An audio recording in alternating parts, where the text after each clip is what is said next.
Hey everybody, Jake here from Bearded Gear, and I have a full review to do for you. This one's been a long time coming. I unboxed this knife quite a while ago. It is the Artisan SeaSnake, and the way that I've been carrying it, most of the time that I've had it, it's been in here for a long time, and it's come out a lot to get used, has been in my fanny pack, which I wear kind of as a crossbody bag a lot of the time.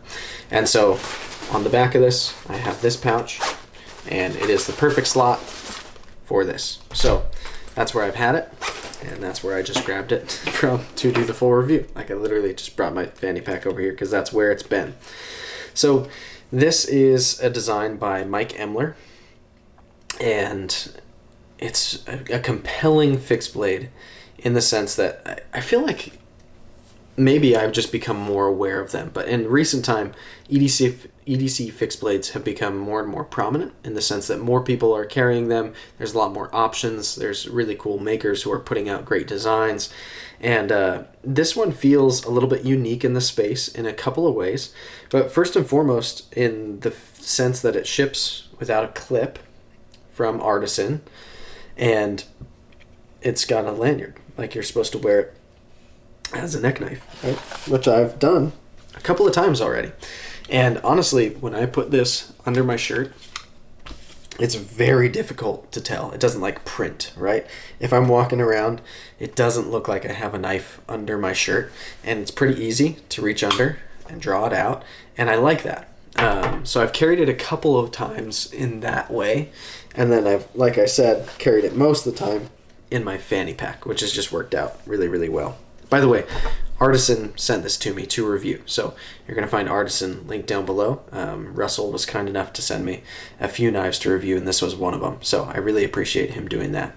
And I apologize that I missed the boat on my first impressions. I explained in my review of the kicker that the timing, it was difficult with how many knives I had on my table to review when they came in, and by the time that I had the time to do the film, the first impressions, it was way past. I'd used them more than was fair to do a first impressions on. So anyway, this knife comes with a Kydex sheath. It's fitted pretty well, although there's definitely some play in it. That said, it doesn't pop out. I'm not unconfident in this sheath in the sense that I feel like the knife is going to flop out of it. I've worn it under my shirt against my dad bod quite a few times now, and so I'm confident that the sheath is going to have good retention, but it does, at least on this one, it has some wiggle in there. But yeah, it comes with this lanyard, and that's it. With these holes, you could absolutely put a clip on here if you wanted to. So that's just, the way it was shipped to me was exactly like this. In here, we have G10 scales, and then this really nice Wharncliffe profile with, frankly, an awesome grind on it, which we're going to talk about. And this is done in their AR RPM9 steel. It's Artisan's kind of in-house steel that they're using these days. I did some testing on this steel with their Arroyo model that Kevin, Left EDC, purchased and had sent to me so I could do some testing on it. And then I put a fresh edge on it and sent it to Kyle, D2M Knives and Gear. He checked it out, and then Kevin checked it out, and then now Kevin just recently gave that away on the Edge show. But I had a pretty good experience using AR RPM9 steel. I'd seen some kind of mixed reviews on it, and for me, I took it outdoors first, and I beat on that thing. I was just trying to chop. I mean, it's not like a heavy chopper knife, the Arroyo, but I was just chopping at a log forever.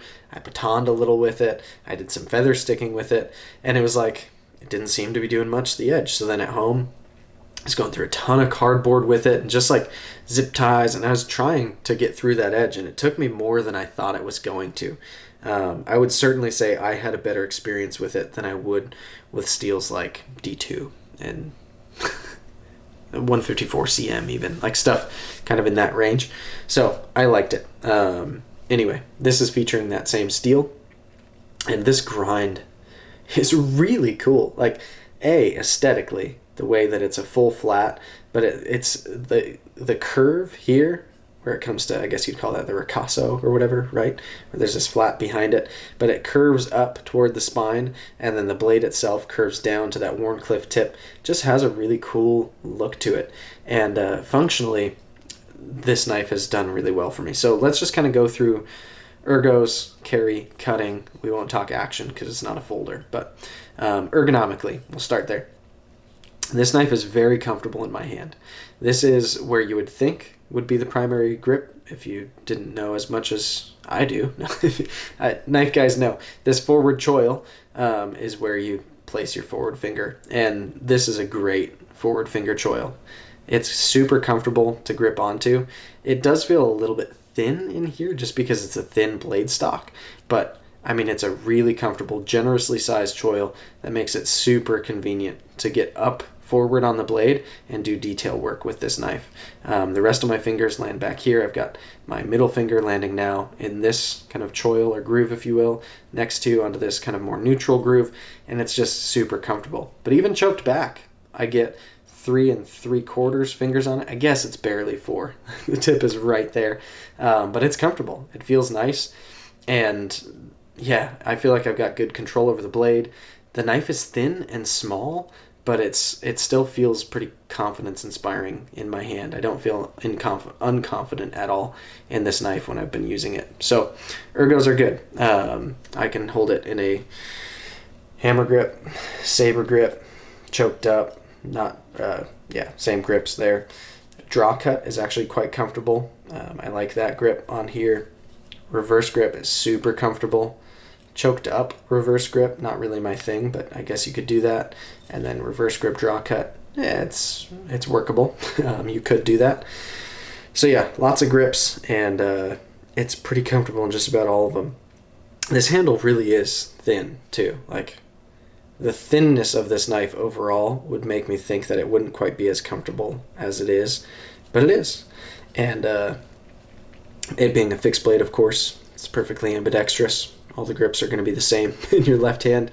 And I have used this knife a little bit for food prep, I'll say too. Let's just segue into cutting. But I've used it a little bit for food prep because I've cut like some apples for my daughter with it. And some apples for me, for being honest. I've cut apples with it a few times. And when I'm in the kitchen working with a knife, I pass the knife to my left hand. That's just what I'm comfortable doing in the kitchen. And this knife has been very comfortable in that way. So it's done great for cutting apples. It's a full flat grind, very thin behind the edge, thin blade stock. It's great for stuff like that. I think cutting an apple is actually a pretty good metric of whether a knife is a good slicer as well, because if you're using a knife that's thick blade stock and maybe a hollow grind or just an abrupt grind or whatever it is, and you're cutting an apple, it's going to like split the apple before it's going to slice it, right? It'll start the cut and then it'll get to where it's thick and it just like wedges it open. With a knife that's thin and slicey like this, you're actually getting clean slices on something like an apple, and it works great for it. I put it through a ton of cardboard. It does fantastic. This finish has held up way better than I thought it would. I feel like you can hardly tell that I've used this knife, and I've put it through its paces. I have not been gentle on this knife.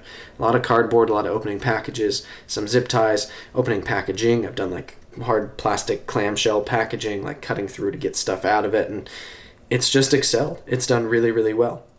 I love Wharncliffe blade shapes for use. I find that, to me, they're so functional because cutting into stuff, to get the tip down in, you're just barely rotating your hand. You just drag through. I love that. The tip is very precise on here, so getting under like tight zip ties and stuff and then popping through them, very doable. It just, for an EDC fixed blade, it's excellent. Now, for a lot of people, you hear fixed blade and you probably think like outdoorsy knife. You think batoning through wood and chopping and stuff like that. That's not at all the vibe of this knife. This is every bit just meant for EDC tasks, in my opinion, from what I've done with it and from the blade stock, how thin it is, the ergos on it, the finishing, everything is smooth. This is not like a bruiser outdoorsy knife. But I don't think it's trying to be. And I think for the niche that it sits in, being an EDC fixed blade that's light and thin and comfortable to hold on to and slicey, it's great. It works really, really well for all of the EDC tasks that I do. And in addition to that, I do feel a little bit more confident, like if I were to use a knife defensively, a fixed blade is, for pretty much any use, I should say, a fixed blade is usually advantageous over a folder. Folders are nice because they collapse into themselves and they're easier to go in pocket, right? But that's really where the advantages end. It's just that they can get smaller. But if you were to pick a knife for just about anything and it was purely function based and you didn't have to worry about carrying it or anything else, right? The fixed blade is usually probably going to be the winner compared to a folder. Folders are fun, they fidget, whatever. I'm getting ahead of myself here. But if I were to use a knife defensively, I would like for it to be a fixed blade. I feel a little bit more confident in the fact that there's no moving parts that could fail in a moment when it matters the most. And a Wharncliffe blade is fantastic from what I've been reading and studying up on in a defensive situation because of the way this tip works for slashing type cuts. And even just like penetrating through clothing. And sorry, we're getting, again, ahead of ourselves here. But this knife, I think, would be a fantastic knife for that application. And the fact that it's a neck knife makes it pretty concealable and easy to carry. It's very lightweight. Like if I'm at a gas station at night in the dark and there's a shadowy figure that comes around the corner, like it'd be nice to be able to put my hand on this and have this be the knife that I'd be ready to pull out to defend myself. I think this makes a reasonable case for being a great knife for that application. And I don't think that's really what this knife was like designed for. I think it's designed to be an EDC fixed blade that's slicey, and it just kind of happened to fall into that, in my opinion. But not a combatives expert. I don't teach knife fighting. I haven't even extensively trained at all in knife fighting. Very, very limited knowledge in that space. So take all that with a grain of salt. But yeah, I really, really like this knife. I love how slim it is. There's been a few times I've forgotten whether it's in my fanny pack or not, because my fanny pack holds things. It's a pretty big fanny pack, right? And this is so slim that even with it being in that backmost pocket that's kind of against me, sometimes I just can't feel whether it's there or not, and I'll forget, like, is that still in there? And then I'll unzip it and reach in. It's like, yep, it still is. It's just super comfortable and convenient to carry, and I like it a lot. So this one it's a great knife. I would be curious to see with a clip on it, if I were to try carrying this horizontally on the front of my body, how I would like it then. But I don't have a clip to put on it at the moment, or at least I don't think I do, so I haven't really tried that. It might be great in that application, but or even if you are into carrying fixed blades vertically, maybe it could be great that way too. But as a neck knife, as a knife that's in my pack, it's been great, and every time that I've pulled it out to use it, I've thoroughly enjoyed it. It's felt like a tool. Fixed blades kind of have that sensation to them, and it just seems kind of no nonsense, but it's also very nice. So anyway, this is the Artisan SeaSnake, designed by Mike Emler, and I'll link down below the Artisan knives. I really appreciate them getting this to me for review. It means a lot, and I like this one a lot. It's been cool. So thanks for checking it out, guys. I'll see you on the next one.